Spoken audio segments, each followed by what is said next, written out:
क्या हाल है dear childrens, welcome to part 3। तो इस पार्ट 3 की शुरुआत अब हम, क्योंकि थ्योरी पहले भी काफी पढ़ चुके हैं, अब ज्यादा थ्योरी नहीं, अब सीधे जरा छोटे छोटे क्वेश्चंस को जरा डिस्कस करते हैं। कि मैं एक आपसे सवाल पूछना चाहता हूं कि दो स्टेटमेंट मैं आपको दे रहा हूं, आपको बताना है दोनों करेक्ट है, पहला करेक्ट है दूसरा इनकरेक्ट है, पहला इनकरेक्ट है दूसरा करेक्ट है, या दोनों ही इनकरेक्ट है। कि मैं स्टेटमेंट लिख रहा हूं बेटा कि चार्ज कैन एग्जिस्ट, बहुत फेमस है ये, चार्ज कैन एग्जिस्ट विदाउट मास। और दूसरा स्टेटमेंट है बेटा मास कैन एग्जिस्ट विदाउट चार्ज। सोच के देखो, दोनों कॉन्ट्रडिक्टरी स्टेटमेंट हो रहे हैं और दोनों मतलब ऐसा लग रहा है वाइस वर्सा चल रहा है कि charge can exist without mass, mass can exist without charge. तो आपको ये सोचना है, पॉज करके सोच सकते हो और कमेंट में आंसर भी लिख सकते हो, मतलब आंसर देखने से पहले कि भाई पहला सही है दूसरा गलत है, पहला गलत है दूसरा, एंड सो ऑन। तो अब मैं यहाँ पे आंसर डिस्कस कर देता हूं कि चार्ज कैन एग्जिस्ट विदाउट मास बिल्कुल गलत।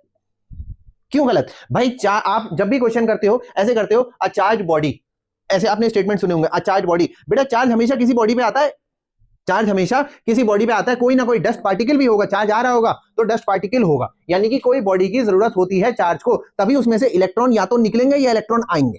मैंने अभी पीछे वाली वीडियो में ही बताया था, आप दोबारा देख लेना कि इलेक्ट्रॉन के आना और जाना, ठीक है, आना ऐसे जाना ऐसे, तो इलेक्ट्रॉन का आना और जाना इस चीज को कहते हैं कि चार्ज डेवलप हुआ। आने पे नेगेटिव चार्ज डेवलप हुआ, जाने पे क्या डेवलप होगा बेटा? Positive charge. तो बॉडी की तो जरूरत होती है भाई साहब, ठीक है। तो charge can exist without mass, impossible, कतई अनपॉसिबल। अच्छा दूसरा स्टेटमेंट क्या है? मास कैन एग्जिस्ट विदाउट चार्ज, बिल्कुल सही बात है। मैं एक मास हूं 70-80 किलो का, और मान लो मैं न्यूट्रल हूं, मेरे ऊपर कोई चार्ज नहीं है, मास can exist without charge. Hopefully आप न्यूट्रल बॉडी होती तो है, तो मास कैन एग्जिस्ट विदाउट चार्ज। तो ये स्टेटमेंट कभी कभी कहीं कहीं आपको देखने के लिए मिल जाएंगे, तो थोड़ा सा इनको आपको ध्यान रखना है। अगला एक छोटा सा टॉपिक और समझा देता हूं, जो कि नहीं है, मैं मानता हूं डायरेक्टली ऐसे एनसीईआरटी में बहुत ज्यादा मेंशन नहीं है, लेकिन आपको छोटा सा पता होना चाहिए।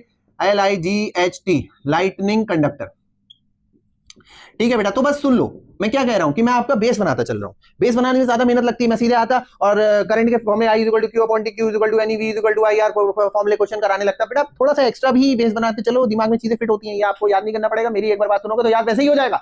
अब लाइटनिंग कंडक्टर क्या होता है भाई? ऊंची ऊंची बिल्डिंग होती है, ऊंची बिल्डिंग क्या, हम लोगों की भी जो घर बने होते हैं, हम घरों पे लाइटनिंग कंडक्टर अक्सर लगवा लेते हैं। तो लाइटनिंग कंडक्टर होता क्या है, काम कैसे करता है, सुन लो और याद हो जाएगा। ये रहे बादल, क्लाउड्स, और ये रहा घर, घर के ऊपर कुछ लगा दिया लाइटनिंग कंडक्टर, और वो जमीन में आप जानते ही हो, जमीन में जाता है, अर्थिंग वगैरह की फॉर्म में जमीन में चला जाता है, ठीक है बेटा, वो डायरेक्टली अटैच्ड होती है रॉड।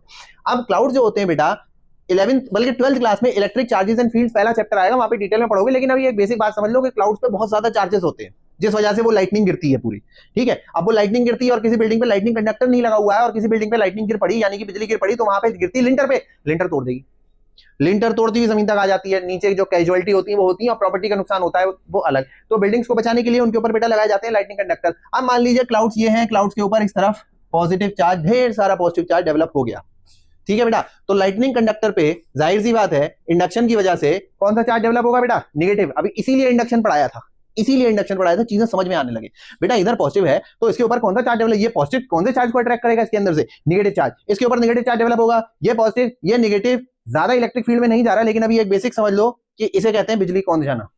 तो बिजली आके इस लाइटनिंग कंडक्टर पे गिरेगी और लाइटनिंग कंडक्टर क्या करेगा, इस बिजली को पास कर देगा जमीन में। और ग्राउंड के बारे में भी पिछली वीडियो में ही मैंने आपको बताया है कि जमीन कितना भी चार्ज स्टोर कर सकती है, बहुत ज्यादा charge, infinite, literally infinite charge store कर सकती है, और आप इसमें से चार्ज ले भी सकते हैं एज रिक्वायर्ड। तो आपने एक तरीके से पूरी बिजली को जमीन में ट्रांसफर कर दिया। ये प्रोसेस हो रहा होता है बेटा लाइटनिंग कंडक्टर के केस में।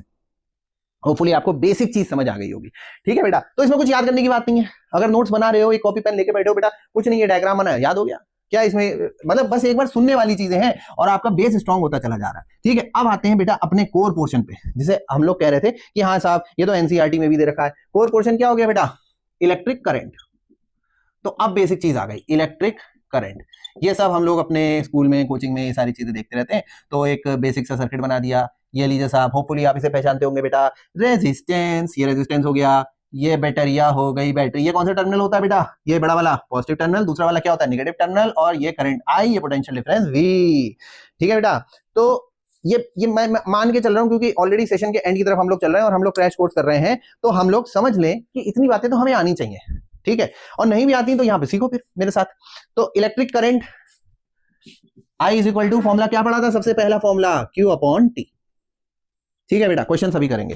तो I is equal to Q upon T, charge flowing per unit time. Definition यहीं से बना लो ना, डिफाइन इलेक्ट्रिक करंट, डेफिनेशन यहीं से बना लो। 10th क्लास में ठीक है, कहीं कहीं डेफिनेशन पूछ लेते हैं एक नंबर में, तो आप देख के डेफिनेशन बना सकते हो, इतना रट्टा मारने की जरूरत नहीं है यार। मैं कह रहा हूं charge flowing per unit time, उसे इलेक्ट्रिक करंट कहते हैं। वैसे निकालने को इसकी यूनिट को ये भी निकाल सकता है कूलम पर सेकेंड, लेकिन आप जानते हो इलेक्ट्रिक करंट की यूनिट वैसे क्या होती है बेटा, एम्पियर, कैपिटल ए से डिनोट कर दिया जाता है।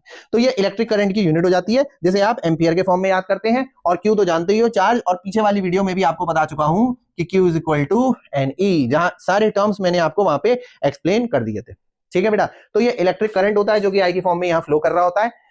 इतनी चीजें अगर आपने सुन ली और समझ ली, बहुत छोटी छोटी वीडियोस बना रहा हूं मुश्किल से 5-5 मिनट की, ज्यादा लंबी वीडियो नहीं बना रहा हूं कि तुम थक जाओ। इतनी चीजें अगर आपने कर ली तो अगले पार्ट में मैं इसके क्वेश्चंस, छोटे छोटे बेसिक क्वेश्चन से स्टार्टिंग करूंगा, फिर टफ क्वेश्चंस की तरफ जाएंगे। तो ये पार्ट 3 था। 1 मिनट का 2 मिनट का ब्रेक ले सकते हो, फिर नेक्स्ट पार्ट में आ जाओ।